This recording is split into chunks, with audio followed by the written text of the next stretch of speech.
ఇక్కడ మురళి నేను గోవింద్ మేము ముగ్గురం రిక్రూట్మెంట్ పూరా ప్రాసెస్ మొత్తం ఉన్నాము.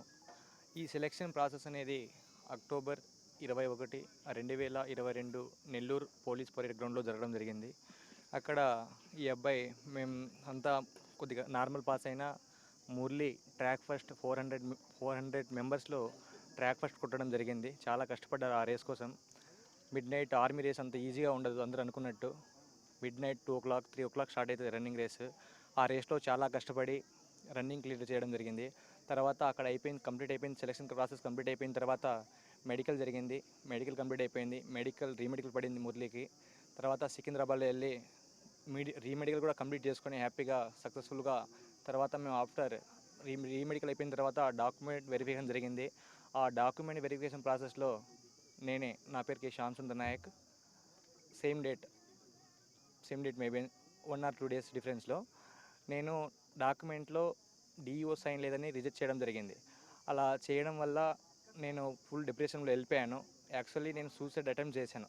సూసైడ్ అటెంప్ట్ చేస్తే నాకు బాగా మంచిగా మోటివేట్ ఇచ్చి అలా చేయొద్దు అలా చేయకూడదని మా పేరెంట్స్కి వచ్చి నన్ను హ్యాండ్ ఓవర్ చేసి తర్వాత నన్ను మళ్ళీ మోటివేషన్ చేస్తూ నేను ఉన్నాను నీకని చెప్పాడు. లాస్ట్ నాతో మాట్లాడడం 13 days బ్యాక్ నాతో మాట్లాడడం జరిగింది. నాకు మళ్ళీ వాడి మోటివేషన్తో నేను మళ్ళీ బ్యాకప్ ఇచ్చుకుంటూ స్లోగా ఇప్పుడు మళ్ళీ రీసెంట్లీ నేను వాడితో 13 days ముందు మాట్లాడడంలో అస్సాం రైఫిల్ సెలక్షన్లో వాడి ధైర్యంతోనే వాడు నన్ను ముందుకు నడిపించుకుంటా ఈరోజు అస్సాం రైఫిల్లో సెలడం జరిగింది.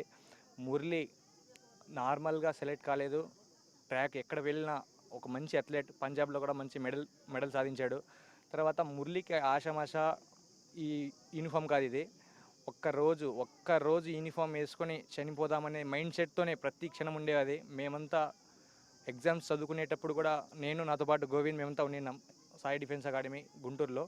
అక్కడ చదువుకునే టైంలో కూడా మేమంతా పడుకున్న ఏ ఒక్క పోస్ట్ అయినా నాకు రాకపోద్దా అనే ఆ పోస్ట్ కోసం వాడు కష్టపడేవాడు బాగా. మేము పడుకున్నా చదువుకుంటూ ఉండేవాడు. అలా చాలా కష్టపడే ఉద్యోగం కోసం. ప్లీజ్ గవర్నమెంట్ మంచిగా మురళి కుటుంబానికి సహకరించాలి. ఈరోజు ఒక భారతదేశం ఒక మంచి సైనికుడిని కోల్పోవడం జరిగింది. యాక్చువల్లీ నేను ఈరోజు బ్రతకడం వాడి దయ వల్లే. యాక్చువల్లీ నేను మాటలు రావట్లేదు. Thank you. సో ఫ్రెండ్స్ అందరూ కూడా తీవ్ర భావోద్వేగానికి కూడా లోన్ అవుతా ఉన్నారు. తను డిప్రెషన్లో ఉన్నప్పుడు కూడా తన ఫ్రెండ్ మురళీ నాయక్ మోటివేట్ చేసి తను ఈరోజు ఈ స్థాయిలో ఉన్నాడు, తను కూడా ఉద్యోగం సాధించాడంటే దానికి కారణం మురళీ నాయక్ అంటూ కూడా ఫ్రెండ్స్ చెప్తా ఉన్నారు. అక్కడ యుద్ధం జరుగుతూ ఉంది. పాకిస్తాన్కు సంబంధించినటువంటి ఆ సైనికులందరూ కూడా దొంగ దెబ్బ, అది ఏదైతే మనకు ఎల్ఓసిలో దాన్ని కాల్పుల విరమణ ఏదైతే ఉందో దాని ఒప్పందాన్ని కూడా బ్రేక్ చేసి కాల్పులు జరుపుతున్నప్పటికీ కూడా వీరోచితంగా వాళ్లకు ఎదురొడ్డి పోరాడాడు మురళీ నాయక్. అలాగే వీరమరణం కూడా పొందాడు.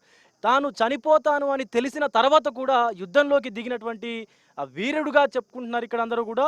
ముందే తాను చనిపోతానని ముందే తనకు తెలిసి కూడా తన ఫ్రెండ్కి కాల్ చేసి, తన స్నేహితుడికి కాల్ చేసి, తల్లిదండ్రుల గురించి బాధ్యతను అప్పగించి తన యుద్ధంలోకి దిగినటువంటి సిచ్యువేషన్ కనిపిస్తూ ఉంది. అలాగే చిన్నప్పటి నుంచి కూడా మురళీ నాయక్ తల్లిదండ్రులు ఇద్దరు కూడా అంటే రోజువారీ కూలీలు పనులు చేసేవాళ్ళు.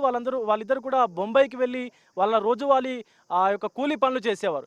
సో మురళీ నాయక్ తన మేనమామ వద్దనే పెరిగాడు.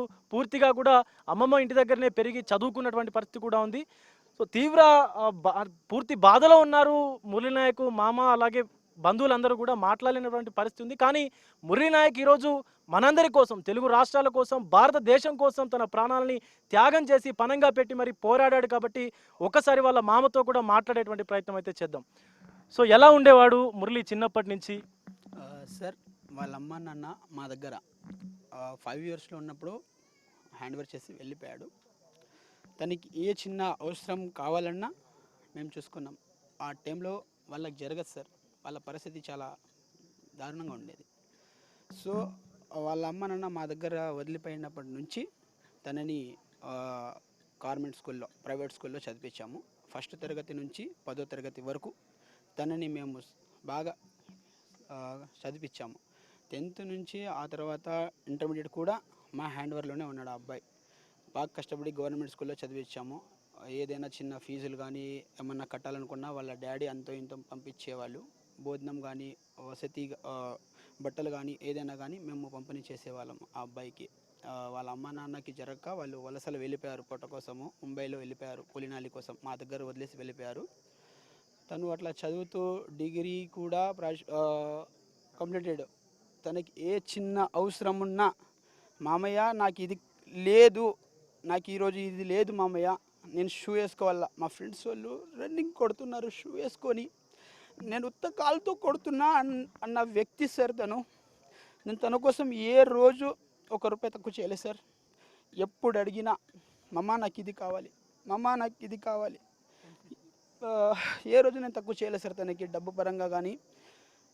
నాకున్న ఒకే ఒక్క ధైర్యం సార్ తను. ఆ ధైర్యం ఈరోజు కోల్పోయింది.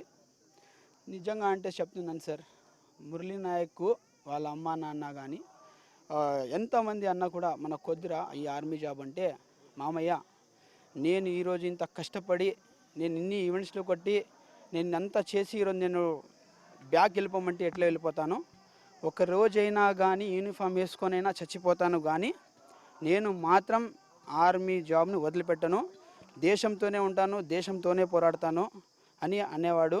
మామ ఇన్ని రోజులు నువ్వు నన్ను చదివించినావు కష్టపడి, ఇప్పటి నుంచి నీకు ఏ చిన్న సమస్య వచ్చినా నేను చూసుకుంటాను మామయ్య.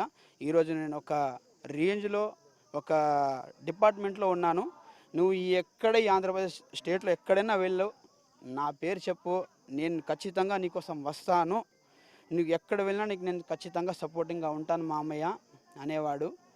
నిజంగా ఈరోజు మురళీ నాయక్ చనిపోవడం చాలా బాధాకరమైన విషయం. ఈరోజు ఒక మంచి సైనికుడిని కోల్పోవడం అంటూ జరిగినది.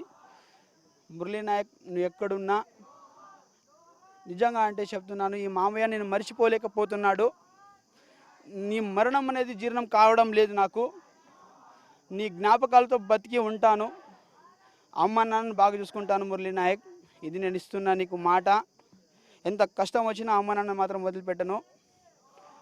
నేను యునైటెడ్ కంపెనీలో జీఐగా పనిచేస్తాను సార్, కియా మోటార్స్లో. నాది ఒక జీఈ పోస్టింగు. నాకంతా వచ్చే జీతం కూడా అంత మాత్రమే సార్. నేను ఓపెన్గా మాట్లాడుతున్నాను, మొత్తం మీడియా చూస్తుంది. నా శాలరీ కూడా 18Kనే, పెద్ద ఏం శాలరీ లేదు సార్ నాకు. నేను వాళ్ళ అమ్మ నాన్నకు భరోసా అండగా ఉంటాను. ఎప్పుడు కూడా చేయి వదలను, ఎంత కష్టం వచ్చినా చేయి వదలను. మురళీ నాయక్ చనిపోవడం చాలా బాధాకరమైన విషయం. సో వీలైనంత తొందరగా తన ముఖాన్ని నేను చూడాలని కోరుకుంటున్నాను సార్. తన ముఖాన్ని చూడాలి, తను చూడాలి సార్, తను చూడాలి, నేను తన ముఖాన్ని చివరిసారిగా చూడాలి సార్. నేను చూడక దాదాపుగా ఇప్పుడు 6 months అవుతాను సార్.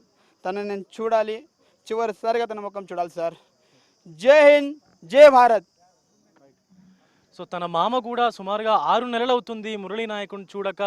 తను ఉద్యోగానికి వెళ్ళొస్తానని చెప్పి అక్కడ బార్డర్లో వీరమరణం పొంది దేశం కోసం తను చనిపోతాను అని చెప్పి ముందే తెలిసినా కూడా వెనకడుగు వెయ్యకుండా వెనుదిరగకుండా పాకిస్తాన్ సైన్యం జులిపిస్తున్నటువంటి తూటాలకు ఎదురెళ్ళి మరి ప్రాణాలను వదిలిపెట్టాడు తప్ప వెనక్కి రాలేదు, వెనక్కి తగ్గలేదు. అయితే తను 6 నెలల నుంచి కూడా ఇక్కడికి రాలేదు అని చెప్పి వాళ్ళ మామ